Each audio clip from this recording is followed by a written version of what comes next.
Welcome to Conscious Caregiving with L&L. I'm your co-host, Lance A. Slatton, and as always, I am joined by the esteemed Lori La Bey. Welcome, Lori. How are you today?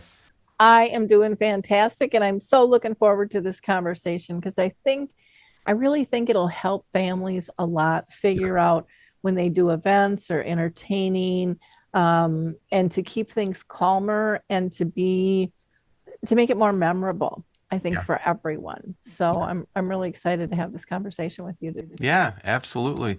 We're going to kind of just talk about, holiday traditions and whether it's food and entertainment, but also, as our loved ones age, those traditions may need to be modified, passed on, or changed entirely.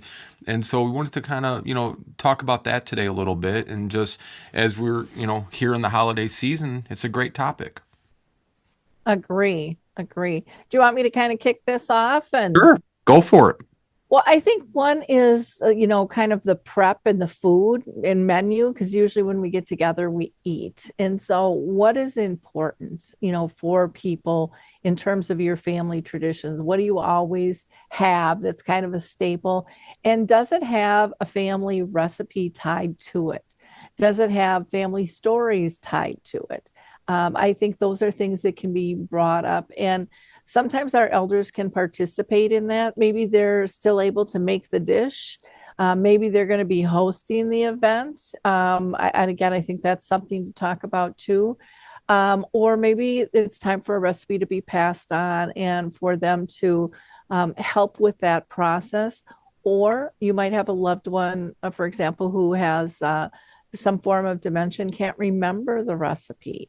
Is there a card we can track down, and scan it to everybody? And can they still be part of making it, even though they aren't maybe physically doing anything or guiding us through the process? They still might be able to stir something in or dump a can of something in. Just adapting to whatever level, they can participate on. I think those things are really important. I think so often families panic of where's that recipe, and who's got it, so kind of plan ahead and then make something special. And in my, years ago, I'm 66, we used to have a physical book, and I still have my physical recipe book with all the family recipes.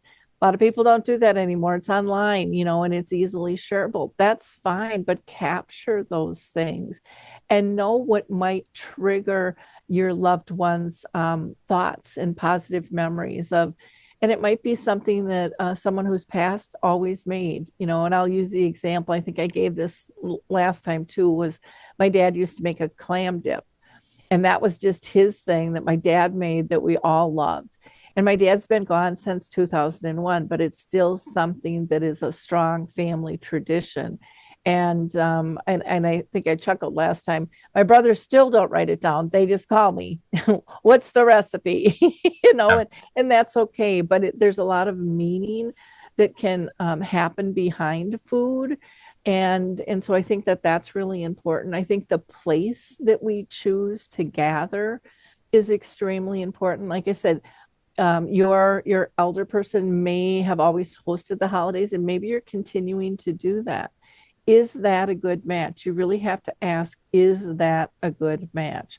Or are you seeing your person getting frazzled and they're not interacting because they're trying to stay on top of everything? Maybe it's time to change that up. Right. Maybe they can't handle big crowds anymore, and maybe you're better off having smaller gatherings. Maybe each sibling gets together with their parent, or aunt and uncle or whatever it is, separately, so it's smaller groups or just a couple of you, and then you can still have a big gathering together if you still choose to do that. But really, I think so often we don't pay attention to what's going on because it's always been done this way. Mom takes care of everything, and then maybe we'll bring something, maybe we won't, depending on your family style.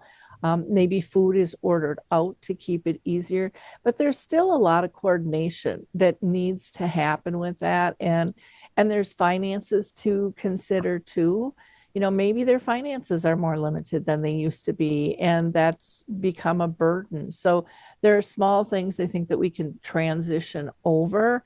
But we have to do it in not a stripping away, but it would be my honor to serve and take this over, from you, because I'd really like you to relax and be able to visit with people. Not that you can't help me in the kitchen.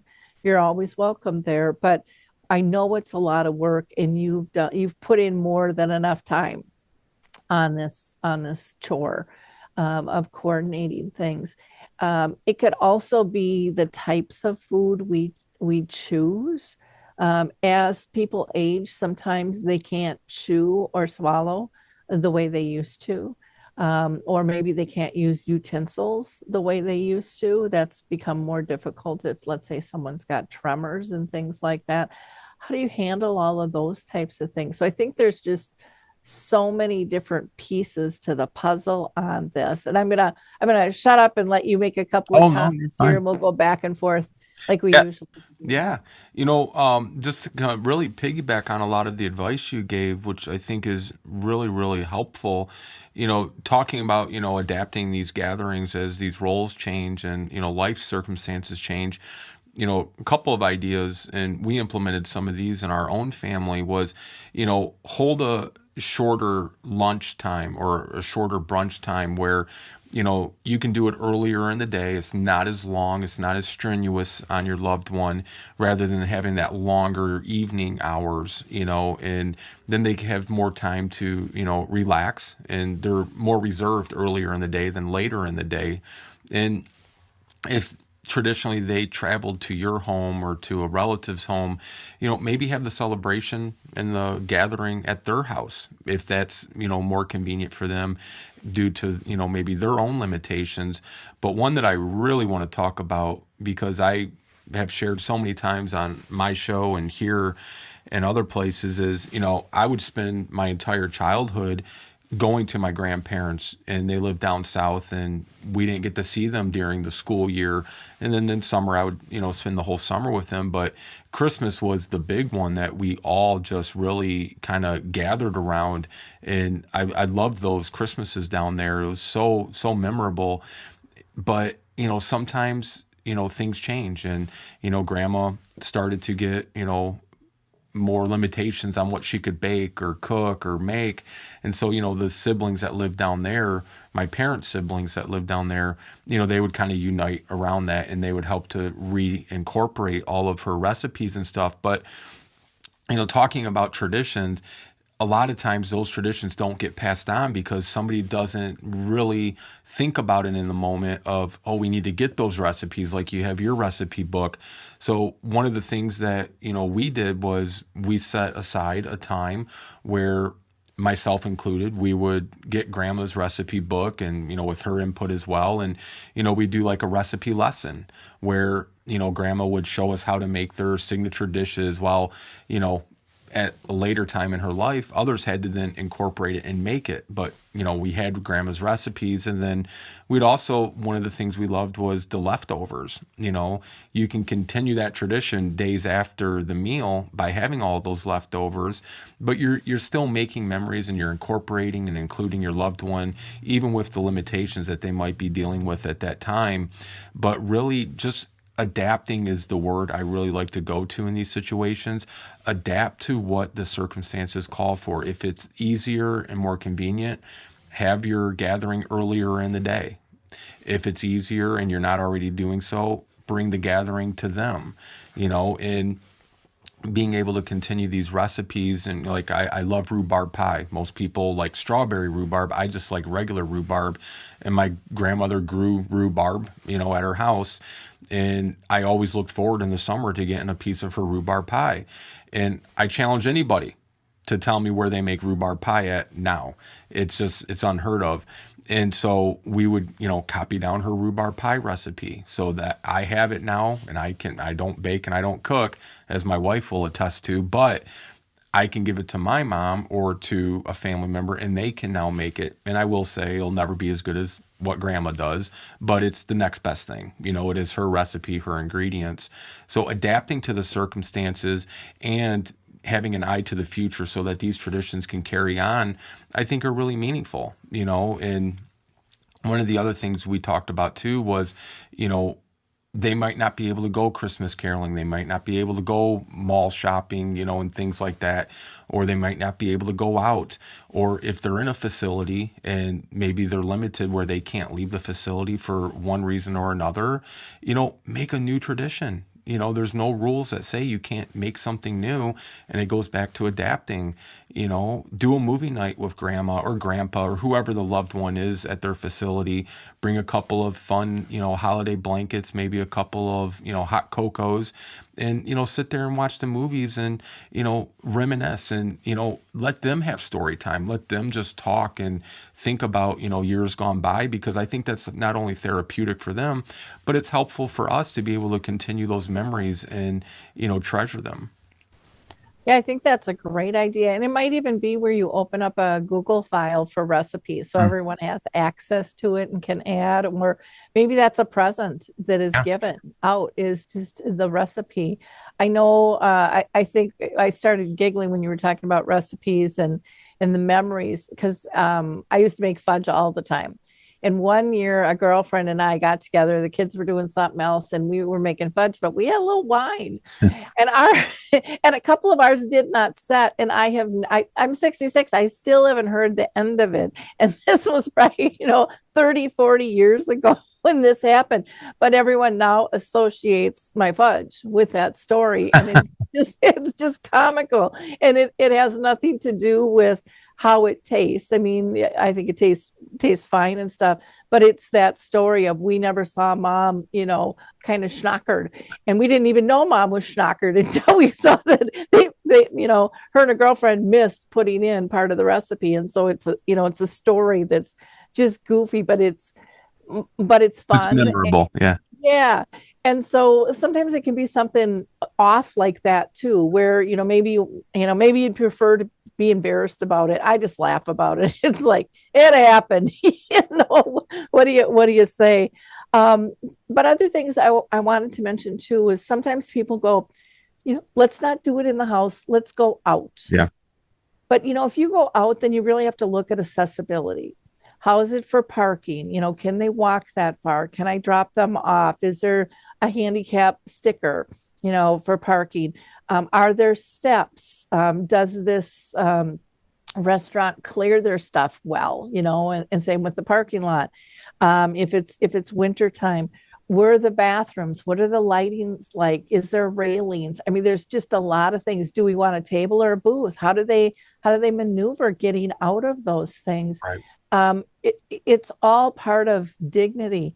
Yeah. Even the menus. Is it big type? Is it smaller type? Is it on gloss paper that's going to shine? Is there anything on there that's a favorite food for them? Right. Or is it going to be a buffet? With my mom, for example, and again, she had dementia.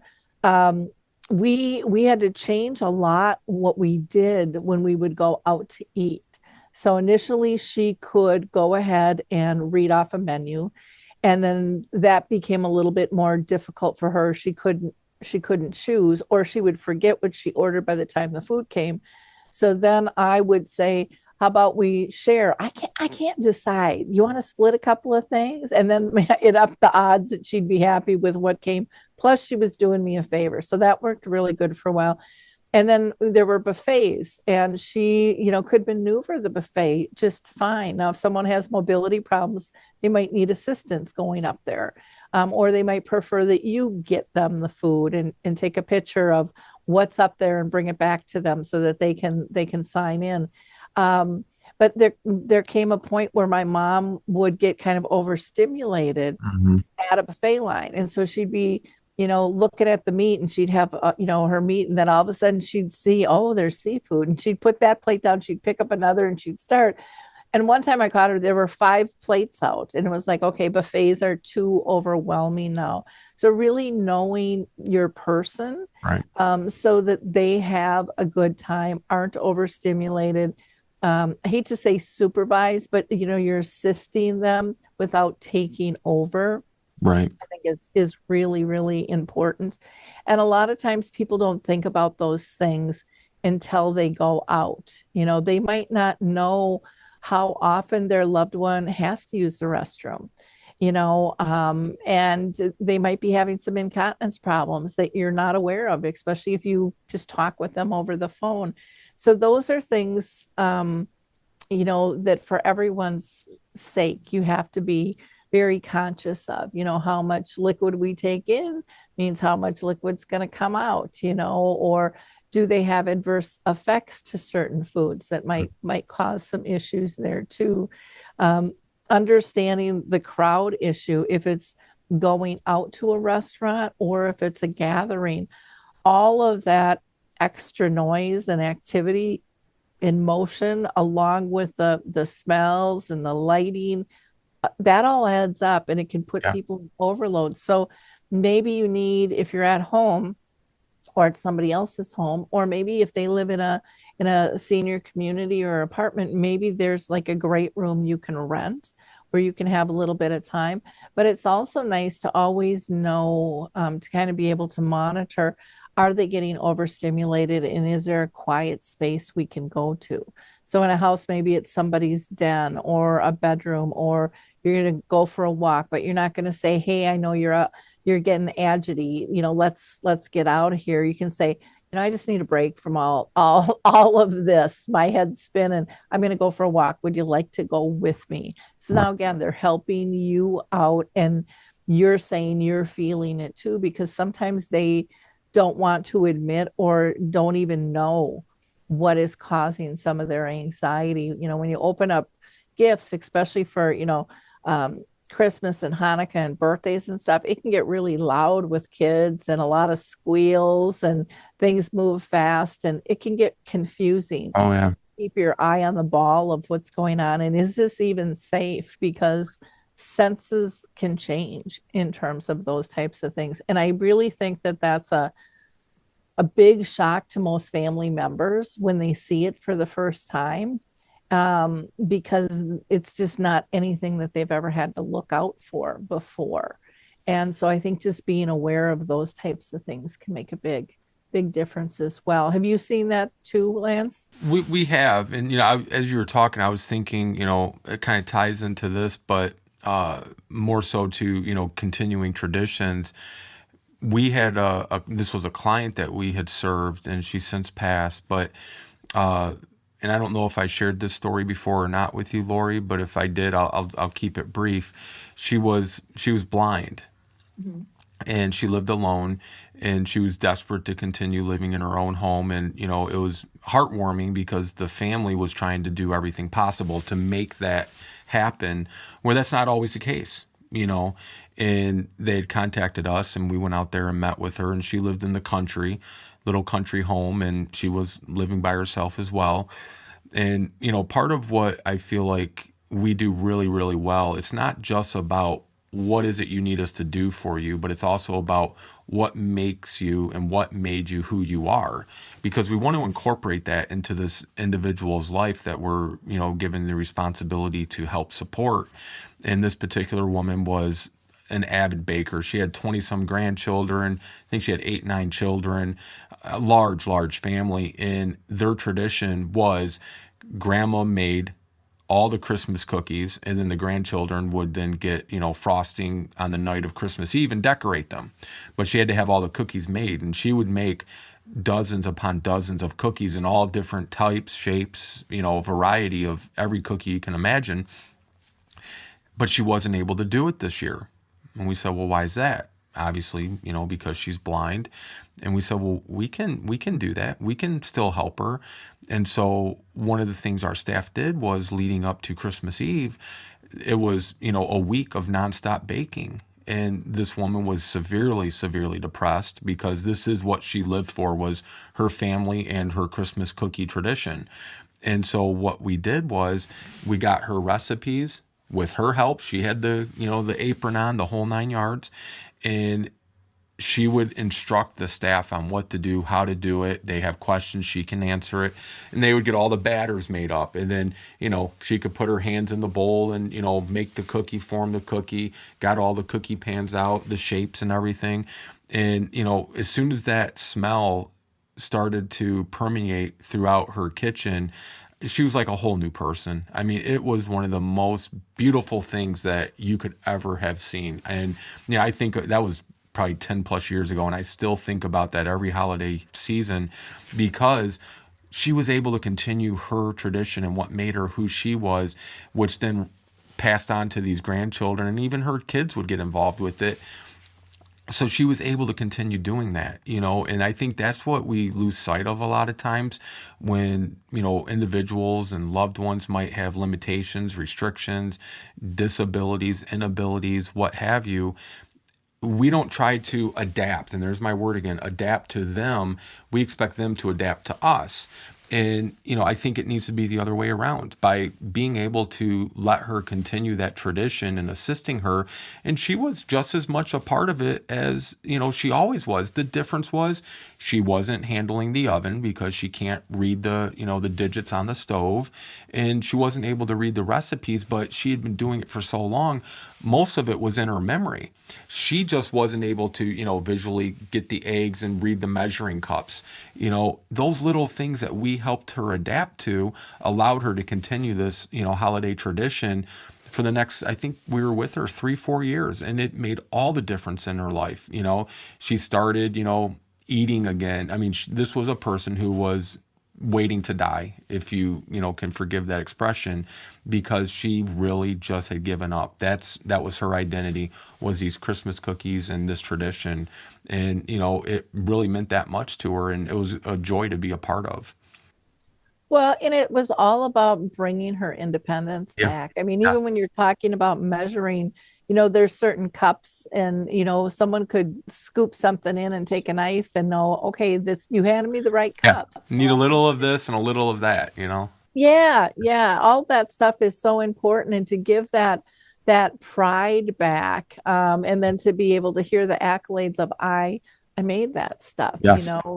that's pretty cool. I think there's traditions too of decorations. What is the norm? And, what have we always done? Sometimes people start passing on different decorations to different family members, or identifying Mm. who's going to get those things. Or maybe there's holiday dishes, physical dishes, and plates and cups and things, or stemware that's used.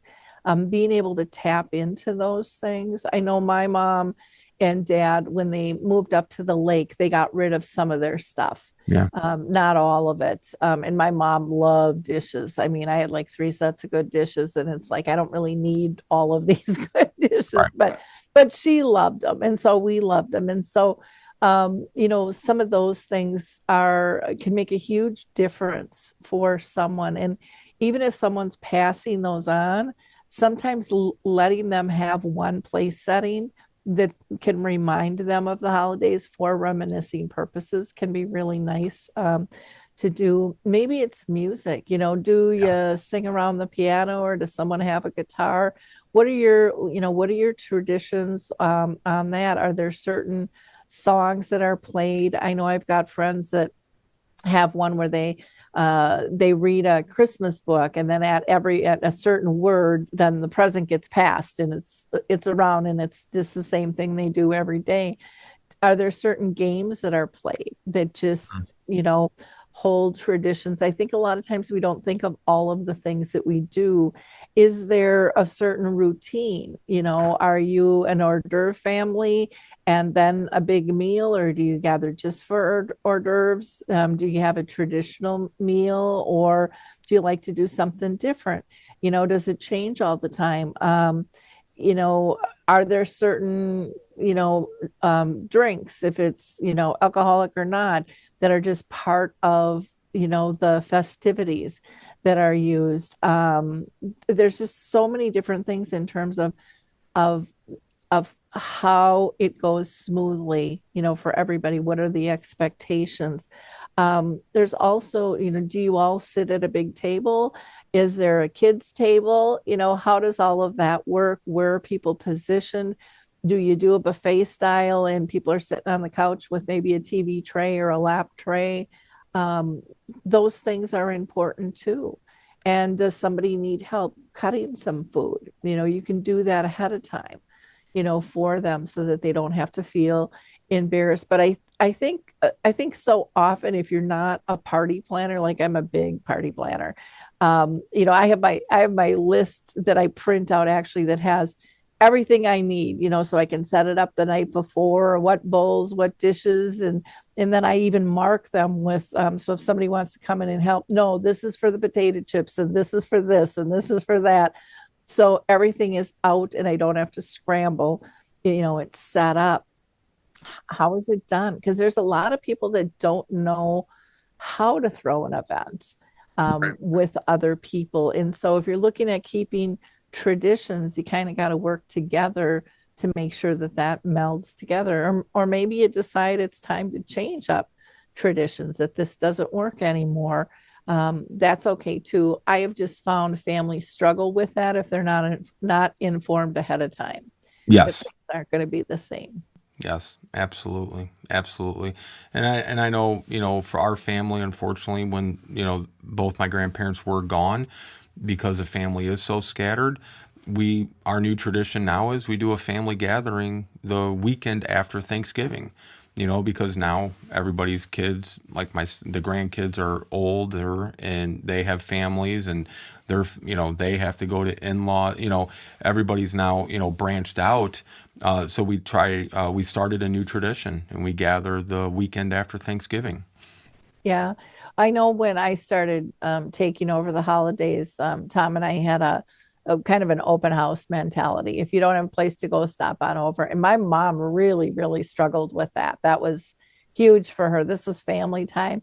She probably enjoyed it the most out of anybody, because it was just this closed in network of family only. And yet there are a lot of people that don't have any place to go. Right. And so she got to meet a variety of different people and really looked forward to that every year. But it was tough. And personally, I started that because I was frustrated with my mom's tradition. And it was fine for me all along until my brother got married. And then she did not want to share the holiday time with my sister-in-law's side. And so I'm like, well, this is ridiculous. We can do stuff on different days. And again, I know there's people out there that will not agree with me on that. That is fine. But that is something that I wanted to change. And sometimes we gathered all together. Hmm. And there's no right or wrong way, but what's going to work as the family structures change. It can be illness, it can be death, it can be divorce. I mean, all of those things impact people. Aren't as close, in proximity. Do you zoom them in and have them? Some people zoom them in for a meal and they're part of that, table discussion and stuff. So there's no right or wrong way, but I think we really need to be more conscious about our decisions and the impact that they have on others. And again, honoring our elders, I don't think we can ever go wrong with that. Oh, absolutely, absolutely. So I think that's all I got. I don't know. You have anything else to add? Otherwise, we'll let people get on with their day. No, I think it's great. I just want to wish everybody a Merry Christmas, Happy Holidays, and a Happy New Year from all of us here at Conscious Caregiving with L&L. Sounds like a plan. Enjoy, everyone. We'll talk to you next time. Bye bye. Bye. Thank you for joining us again here at Conscious Caregiving with L&L, where we're tackling the tough conversations. We're wishing you a happy holidays and a happy new year, and we look forward to seeing you again here next month.